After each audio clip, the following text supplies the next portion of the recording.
Assalamualaikum warahmatullahi wabarakatuh. Saya akan mempresentasikan tugas IPS kelas 8 mengenai perdagangan internasional. Soal yang pertama, sebutkan faktor penyebab terjadinya perdagangan internasional. Perdagangan internasional terjadi karena beberapa faktor utama, seperti perbedaan sumber daya alam, perbedaan kualitas sumber daya manusia, kebutuhan untuk memenuhi permintaan pasar domestik, dan keinginan untuk meningkatkan pendapatan negara. Faktor-faktor ini mendorong negara untuk berinteraksi secara ekonomi dan melakukan pertukaran barang atau jasa. Soal yang kedua, apa saja tujuan negara melakukan perdagangan internasional? 1. Peningkatan devisa negara. Perdagangan internasional, terutama ekspor, dapat meningkatkan pendapat negara dalam bentuk devisa. Selanjutnya, dapat digunakan untuk membiayai berbagai kebutuhan negara, seperti impor barang, pembangunan infrastruktur, dan berbagai program pemerintah. Penjualan barang dan jasa ke negara lain menghasilkan pendapatan dalam mata uang asing yang dapat digunakan untuk membayar utang luar negeri dan berbagai kebutuhan lainnya. Yang kedua, memenuhi kebutuhan. Perdagangan internasional memungkinkan suatu negara untuk memperoleh barang dan jasa yang tidak tersedia atau tidak dapat diproduksi secara efisien di dalam negeri. Kebutuhan akan barang dan jasa, baik untuk konsumsi maupun produktif, dapat dipenuhi melalui impor dari negara lain. Perdagangan internasional juga dapat memenuhi kebutuhan akan bahan mentah atau bahan baku yang diperlukan untuk proses produksi dalam negeri. Soal yang ketiga, sebutkan dan jelaskan 3 tujuan kegiatan ekspor yang dilakukan oleh negara. 1. Memperluas pasar. Ekspor memungkinkan negara yang menjangkau pasar yang lebih luas di luar negeri, yang tidak memungkinkan dicapai hanya melalui pasar domestik. Dengan memasuki pasar internasional, perusahaan dapat meningkatkan potensi penjualan dan laba mereka. Yang kedua, menjelaskan devisa negara. Ekspor menghasilkan pendapatan dalam mata uang asing yang disebut devisa. Penambahan devisa ini sangat penting untuk membiayai impor barang dan jasa, membayar utang luar negeri, dan meningkatkan cadangan devisa negara.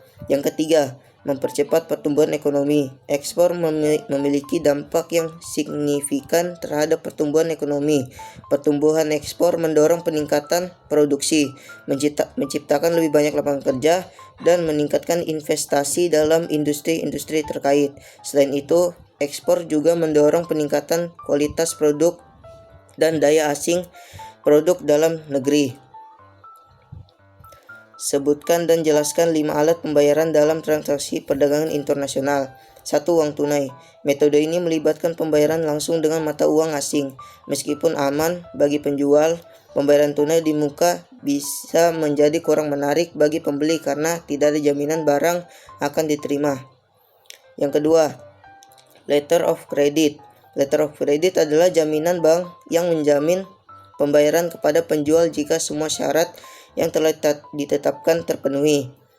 Letter of credit memberikan kepercayaan kepada kedua belah pihak, namun juga memiliki biaya yang lebih tinggi. Yang ketiga, documentary collection. Eksportir menyerahkan dokumen pengiriman seperti faktur dan syarat kapal ke banknya, dan bank yang akan menyerahkan ke bank importir. Importir membayar setelah menerima dokumen, dan bank kemudian menyerahkan dokumen kepada importir. Yang keempat, open account. Dalam metode ini, eksportir mengirimkan barang dan kemudian meminta pembayaran setelahnya. Ini merupakan metode paling tidak aman bagi eksportir karena mereka tidak mendapatkan jaminan pembayaran. Yang kelima, consignment. Eksportir mengirimkan barang ke importir dengan perjanjian bahwa importir akan membayar jika barang tersebut terjual.